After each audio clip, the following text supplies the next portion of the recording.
Pushkin.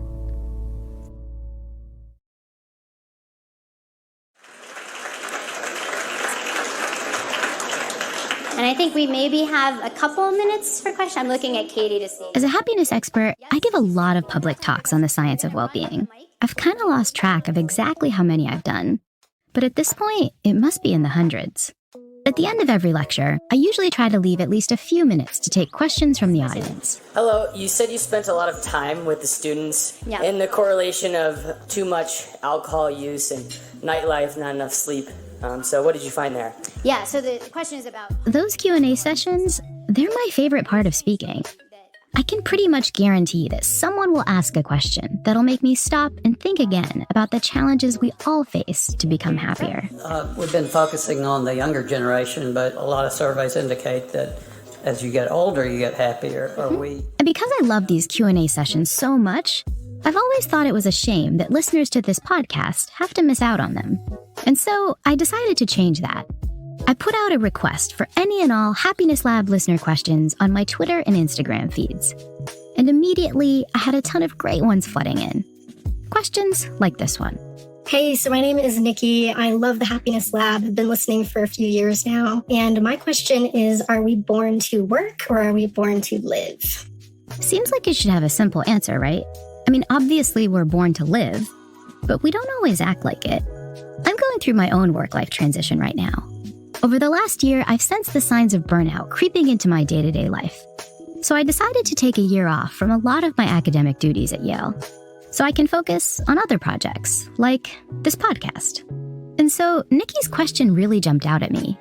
To help me respond to it, and to get some advice from myself, I decided to recruit an expert on how we can spend our time in ways that nourish us, both on and off the clock.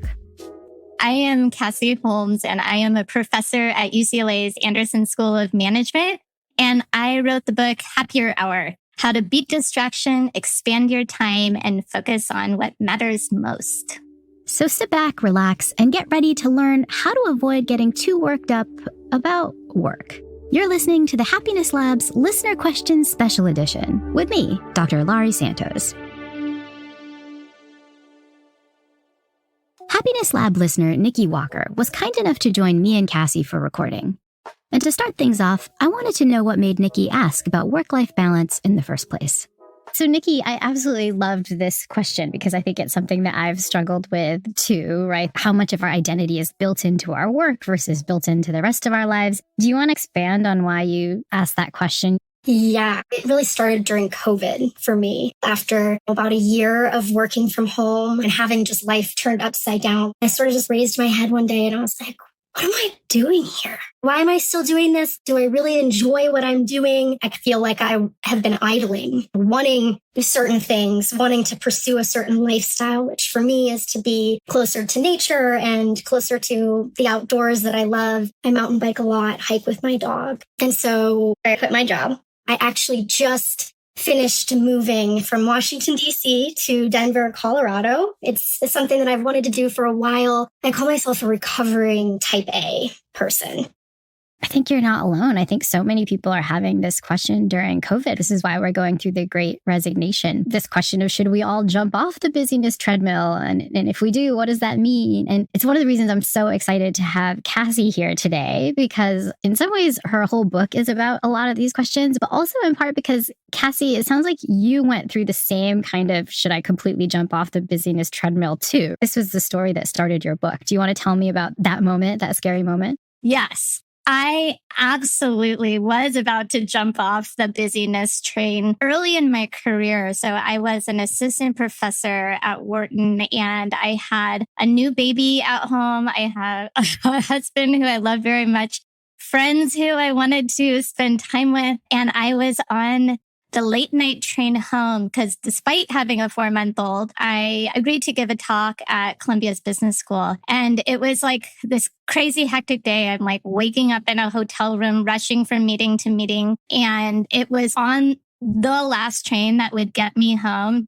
I was just exhausted. And I was like, can I actually do this all? The busyness at work trying to get actual work done amidst meetings and emails, and then also wanting to be present with my family and with my friends. And that's not to mention when you get home from work, all the work that has to happen to keep your household going.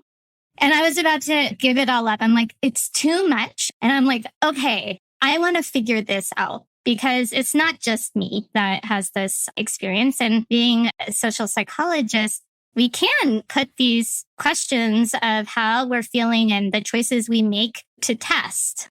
And so I was like, okay, if I were to quit so that I would have endless hours a day to spend exactly how I wanted, would I be happier? And so I recruited some wonderful colleagues, Marissa Sharif and Hal Hirschfield, to address this question. And we looked at huge data set, American Time Use Survey data, which basically captures how individuals spend their days as well as how satisfied they feel. And we wanted to see what's that relationship between how much discretionary time or free time one has in their day and how satisfied are they overall, so that I could know if I had a lot more discretionary time, would I be happier? You're like trying to find the empirical sweet spot of not full jumping off the busyness treadmill, but where do I want to be in the balance of work versus feeling overwhelmed? Yeah. And I didn't actually even know that there would be a sweet spot. I thought it would just be like more time is better. More free time is better. But what we found in the data is that there is a sweet spot. There is such thing as too little time in our data set, at least. Less than about 2 hours a day of discretionary time is associated with less happiness. But what I didn't know, and is really important as we're making these decisions of do we quit, is that there is such thing as too much time. Beyond about 5 hours of discretionary time in your day, you actually see decrease in life satisfaction. So that's to say, to Laurie, your point, the sweet spot, it's like between 2 and 5 hours, which is actually quite a decent range. And 2 hours, I will say that sounds totally unattainable. I was going to say 2 hours for me seems, I don't know where those are magically going to come from, hours 25 and 26, but yeah. Right. But when you start actually calculating within your day, how much time are you spending in ways that are fulfilling? So Niki, you talked about riding your bike or getting outside. Like, how much time are you already spending in those ways? And it's likely that it's 2 hours is not completely out of reach. This is one of the things I love about your story is that you kind of made this decision based on the data, not to throw in the busyness towel completely, but to find ways to use your time better, to kind of invest it better. Why do we need to start thinking about time as an investment? How does that help us? The way we spend our time, those hours sum up to our days, sum up to our decades, sum up to our life. Time is this resource that doesn't only sort of signal how we're doing in life, it literally is our life. And so where do we invest that so that we feel fulfilled? And it's not just about relaxing on the weekend or on vacation. Our data suggests that day in and day out, having a whole lot of time of relaxing, that's actually associated with less satisfaction because people feel a lacking sense of purpose. So we don't want to feel so busy and productive like we don't have time to breathe or to notice. But we do want to feel like we're investing our time in ways that feel worthwhile. Niki, I'm curious what you're thinking, having heard Cassie's reaction to the busyness treadmill come to Jesus moment. Yeah, right. I mean, I think that when Cassie started talking about investing your time, that really resonated with me because, I mean, I did not make the decision to quit lightly. I think that by investing my time and energy into shifting my life in this really big way, that I'm investing in myself. I think our culture leads us astray in this really funny way, which is one might assume that we know how to invest correctly, right? That we put time and energy into the important stuff. We have the right balance, the meaningful stuff versus the grunt stuff. But I feel like, Cassie, one of the things you point out in your book is that balance doesn't come naturally. We often get that balance wrong. You talked about this possibly apocryphal story of a professor doing a demo for his class. I'm wondering if you could share that here, because I found that quite profound. So the room is full of students and a professor walks in, and on the desk, he puts a big plastic clear jar. And then he, out of his bag, pulls a bunch of golf balls and pours them into the jar, fills it up. And he asks the students, is the jar full? And they all nod their head. And then he's like, ha ha ha. And like goes back into his bag and pulls out pebbles. And then he pours the pebbles and they sort of move around the golf balls and fill the jar. He's like, is the jar full? And they're like, yeah. And then he, from the bag, pulls a bunch of sand and sort of pours the sand and that fills the jar in between. And he's like, is the jar full? And they're like, yes, the jar is definitely full. And he goes on to say, if he had put the sand in first, the golf balls wouldn't have fit. And then out of the bag, he pulls 2 bottles of Corona. He opens one and then he pours a beer into the jar. And he's like, this jar is your life. And the golf balls are the things that really matter to you. And the sand is everything else. It's sort of thoughtless ways that we spend our time. And if we let the sand fill our time first, if we let all this sort of stuff just happen, if we don't put our golf balls in first, if we don't prioritize our time for them, then there won't be time. And then someone asks, what's the beer all about? And he's like, no matter how full your jar is, you always have time for a beer with a friend. So it's just about prioritization, right? It's like understanding for you, what are your golf balls? What are those things that ultimately matter? And for some of us, it actually might be the work we do. But it's important to identify what they are so that you prioritize, you make the time for that. Because if you don't, then all the sand is going to fill up our days. And Niki, it sounds like you were sort of feeling like really sandy. You're like, this isn't the life that I chose. And then you needed to clear it out so that you could start building on what's important to you. Totally. So Niki, it sounds like you just Very need sandy. Very sandy. Sounds like you need a life of golf balls now that you're off in Denver. But the real question is, how do we do this? Especially if we don't have the luxury of quitting a job that might be a little too sandy. We'll get to that question when the Happiness Lab returns in a moment.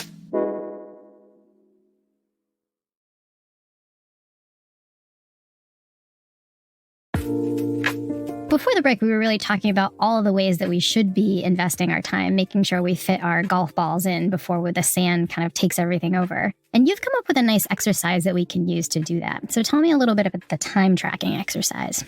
Yes. So this is to identify what are those activities that do make us feel happy, that do feel meaningful in our days. And sometimes they aren't what we would predict. Researchers have done time tracking, and what they do is over the course of an individual's day, they ask people to track how they're spending their time, as well as rate how happy or how positive they feel while doing it. And with that data, you can identify what are those activities that tend to be associated with the most positive emotion. What are those activities that tend to be associated with the most negative emotion? And the research identifies that on average, the activities associated with the most positive emotion tend to be those that involve connecting with other people. So spending time with your family and friends. The activities that tend to be associated with the most negative emotion are commuting. Check. Work. Check. Yeah. And housework. So Niki, like your decision of, dude, I don't want to commute. It's reasonable because for the typical American, those are the least happy hours of our day. And one thing is that you did this time tracking activity yourself. And I understand you found some surprises, even though you do this for a living. Yes. So I, for instance, knowing the research very well, I'm like, oh, social connection, time that I am with others should be my happiest. That was not true for me across the board. For me, it was a particular way of spending time with others. And for me, as an introvert, I like sort of one-on-one conversations where I can get to know the person. My son, on the other hand, the extrovert of the world, he wants all people around him. So like anytime other people are in the vicinity, that is actually positive time. So it's important for you to identify what are not only the activities, but the sort of features of those activities. So work, I really love my hours when I spend working where I am writing, digging into data. My door is closed. I'm not talking to anyone. That is really fulfilling and happy work. Whereas email time, yes, then I am like the average American where I'm like, work is the worst. One of the things I think this activity also helps with simulating doing it in my head is just you realize that everything's an opportunity cost, right? All the time at work that I'm spending on email that I might hate is time that I'm not spending, say, in my office or with a close colleague having a conversation. It really highlights the fact that our time is a resource that if we're not using it right is like going away. Yeah. I mean, it really helps you identify the sand, to be honest. All that sand that washes in and fills your time, because you're not only looking at the activities that you're doing and how happy you feel while doing them, but you can calculate how much time you've spent on those activities. And so for me, my sand, I keep referring to it as email. Email can literally fill one's entire days and therefore entire life. It will fill as much time as you give it. Among my students, when they do this, often the sand that they identify is actually time spent on social media. They're like, oh, it'll just be a quick check, thinking that'll be like a few minutes here, a few minutes there. Those few minutes add up to a big portion of one's week. TV too. And so while that initial 30 minutes where you're watching your show and all excited, you're like sort of on the couch, exhausted from the day, it's such a treat. But when that initial half hour bleeds into an hour, 2 hours, 3 hours, and then it's 10 o'clock and you're exhausted and you're like, oh my gosh, I'm so tired. Are you even still having fun? Not really. That's one of the reasons that time tracking exercise is so powerful is we start learning what's fun and what's not. But then, of course, there's the next step, which is to use the information that we actually get from the time tracking exercise. Totally. And I think that means hacking two things. First, hacking our leisure time. And then second, maybe hacking our work. And so let's talk about hacking our leisure time. As you talk through the sort of time exercise with other folks, are there specific spots where you found not universal, but pretty general recommendations for what people should add more of into their leisure time? Yeah, again, touching to the role of social connection. So socializing to the extent that it makes you feel a greater connection and a greater sense of belonging, that's where you really get the boost. And so friendship, research shows over and over again the role of friendship. Family members can also be friends. It's the extent to which you feel understood and known and understand another individual. And the way that you can increase closeness among friends is increasing self-disclosure and having conversations where you share about your experience, listen to the other's experience. That can have a wonderful impact on how close and connected you feel. And I have this exercise that I do among my students in class where I pair them up and I give them this. It's the relationship closeness induction task. But basically it's a set of questions that as the questions progress, they become more disclosive. So the initial questions are the typical, like, what's your name? Why did you come to Anderson? What are your hobbies? And then the next set of questions is, what made you go into this particular profession? So it's sort of picking up on goals. And then the last most disclosive set of questions are like, what was your happiest childhood memory? What is one of your greatest fears? What are you most proud of? So there are things that people at first might feel like this is a little overshare, like this is awkward and weird. But what you find is that's not what people experience, is it? Within just 15 minutes, these pairs that I've randomly paired up feel like they've made a new friend. So that's how we can get more social and get less on screens. But there's also stuff that happens outside of work that also feels not fun. I'm thinking of like the chores and things. Any tips for how we can make our chore doing a little bit more fun and enjoyable? Yes. So pulling from one of my favorite colleagues, Katie Milkman, she has wonderful work that shows that if you bundle unfun activity with a fun activity, it makes that activity all the more fun. So she has shown it, and you can certainly use this if you are one of the people that view exercise as a chore. If you listen to a podcast or if you're on the elliptical while watching The Bachelor, these are ways that you can make that exercise time or that chore time feel more fun. Turning on a podcast, The Happiness Lab, and you will have more fun folding the laundry. In fact, you will want to continue folding laundry and you're like all bummed when the last socks have been like paired up. So there are these ways of bundling that make it more fun. Another activity that I mentioned is associated with low levels of happiness, which feel like a chore because it's a waste, is commuting. And you can use this bundling strategy for that too. So If you drive for your commute, listening to books on tape, listening to podcasts, as opposed to the sandy way to commute, which is flipping through the radio station. Niki, you're smiling there. I'm guessing that maybe you actually do some of these temptation bundling type activities. Oh, yeah. I'm a big bundler. And I think that the opposite to listening to a book on tape is maybe like scrolling through social media during your commute if you take public transit. Yeah. And actually, again, that's a really great Sandy example because people tend to spend their commutes on social media, but that in itself actually isn't fulfilling. And at least my students' time tracking results suggest that it's actually way less positive and way less happy and fun than people predict. We've heard about ways that we can fill our time with more fulfilling things in our leisure and in our chores. When we get back from the break, we're going to hear more about how we can do that at work too, through the process of job crafting. The Happiness Lab will be right back.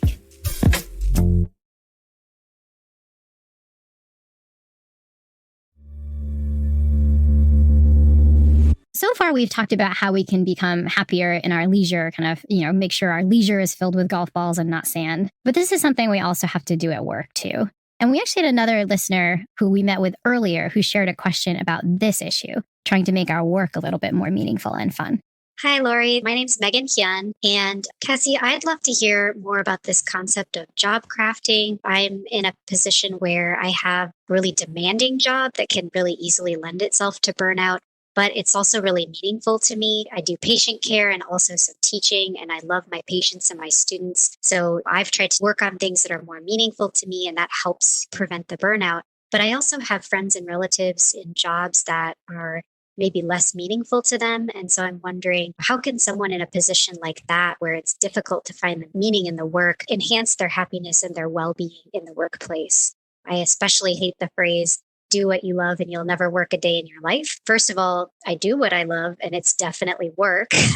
And there are people who just can't afford to do a job that is something that they love. They can't monetize the things that they care about. But I think they deserve to find wellness in the workplace too.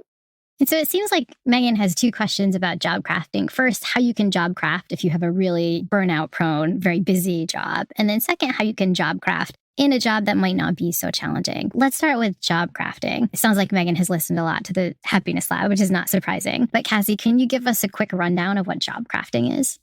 Yes. Job crafting is about how do you take the job that you have and craft it so that you're more satisfied with the work at the day's end. And that involves a couple of things. One is it is redirecting where you spend your time within the workday so that you're investing on tasks that are more worthwhile. It also involves reframing some of the tasks that you're doing already. And it sounds like Megan has already redone that in terms of reframing her work by understanding what in her work is meaningful for her. And even though at the face of it, some of our jobs, it's not quite clear, like, what is the meaning of it? What's the sort of positive impact that it has on the world or on others or myself? But you can actually start to identify that in a happier hour. I have this exercise called the 5 whys. And what it is asking you to do is first state your job and then ask, why do you do that? Oftentimes that first answer is for money, but then asking, why is that important? I can use myself as an example. Okay, my job. I'm a business school professor. What is that job? I conduct research, I teach, and I do some service. Why is that important? I want to create knowledge and disseminate knowledge. Why do I care about that? Well, I want people to be smart. Why do I want people to be smart? Actually, I personally want people to be smart about their happiness. I want them to know how they should be spending their time to feel greater happiness. And having identified that, it actually makes some of my tasks more fun. So even emailing, going back to emailing, one of my least happy sandy tasks, if I'm like, oh, actually creating knowledge about what makes people happy is now when I get emails from my collaborators, it's not like responding to email. It's, oh, this is part of the endeavor to create knowledge about what makes people happy. So even email takes on new meaning. It seems like it works in two ways, right? It's not just the email takes on new meaning, but if you had some other tasks that you couldn't reframe, they're like, wait, this is not part of making people happy at all, then that might really cause you to think maybe this has to go, or maybe I need to really minimize this in my work as much as possible.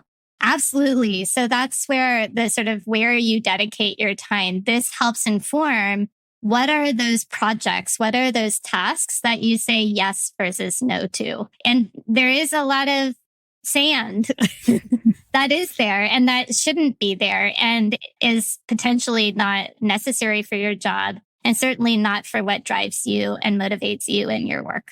I'm curious hearing this, Niki, what you're thinking now, especially having, switched around your job so much now. I'm actually transitioning into this really neat part-time caregiving / help with housekeeping and errands kind of situation that allows me to live up in the mountains and also help an older individual keep her independence as she gets closer to the end of her life. And it's really beneficial for me as well. Just hearing you guys talk about doing that exercise, like I've been doing it in my mind, listening to you guys talk. And I work in public media, so I'm also really passionate about educating people and creating content that they want to watch and share and are inspired by.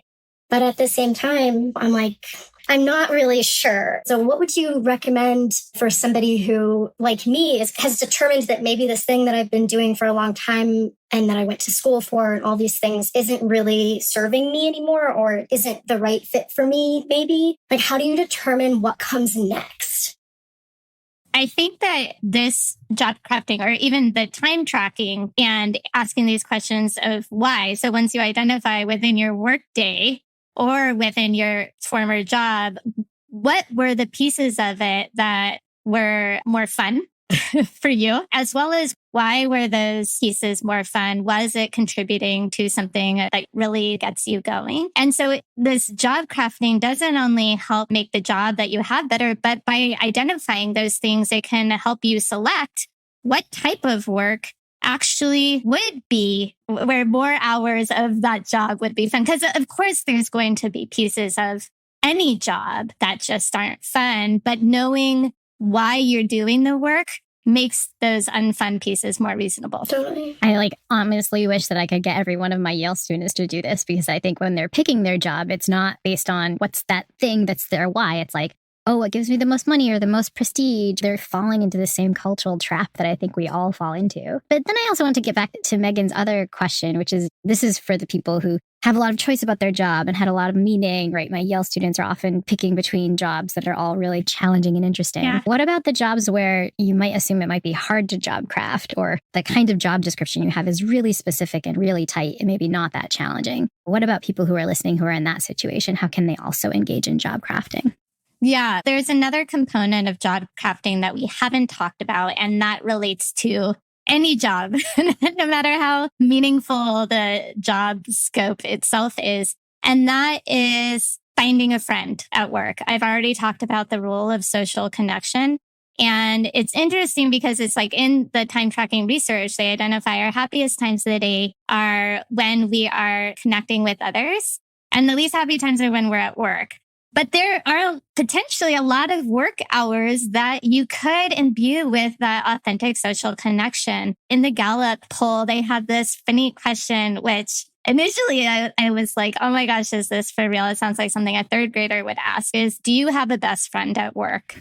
And interestingly, the answer to that question is highly predictive of how engaged people feel at work, their performance at work, how satisfied they are with their work. And satisfaction with our work is a very big determinant of how satisfied we feel with our life overall, because we spend so much time on it or at it. I love this conversation because it's really telling us that even if you're feeling very not engaged at work, even if you're feeling like you're hating it, even if you're feeling like you're at the end of your busyness treadmill, there are paths forward to figure this out. Perhaps the path is to completely empty the jar and just start over from scratch like Niki did. But perhaps the task is to do a little bit of a time evaluation exercise to see what's in the jar in the first place, and can I switch some things around? Cassie and Niki, thank you both so much for being on the show. This was fantastic and such a wonderful little exercise having our listener on for the first time. So super appreciate it. Thank you both so much. Thank you, guys. So much fun. And thank you for all you're doing to disseminate knowledge about what makes people happy. For many of us, so much of our identity is deeply intertwined with what we do for a living. And more often than not, our work dictates our schedules and sometimes leaves us without time for fun, for family, for volunteering, or for just looking up at the clouds. So if we want to embody the idea that we're really born to live, we need to practice these strategies to push back on all the social pressure and time pressure that causes us to prioritize work over living. After chatting with Cassie, I'll be watching out to make sure my calendar isn't too sandy and reminding myself that no matter how busy I feel, there's always time to get a tasty beverage with a friend. Thanks so much to Happiness Lab listener Niki Walker and to my guest expert Cassie Holmes. Be sure to look out for Cassie's new book, Happier Hour: How to Beat Distraction, Expand Your Time, and Focus on What Matters Most. You can pre-order it wherever you shop for your books. We'll be back with another show answering all the questions from you, our listeners. And if you have a question you'd like answered, or you have a great idea for a show in general, you can email us at thlvoice@pushkin.fm. That's thlvoice@pushkin.fm. You can also contact me on Twitter or Instagram. Thanks so much for listening to the Happiness Lab Listener Questions Special Edition with me, Dr. Laurie Santos. I hope it's been a good use of your time.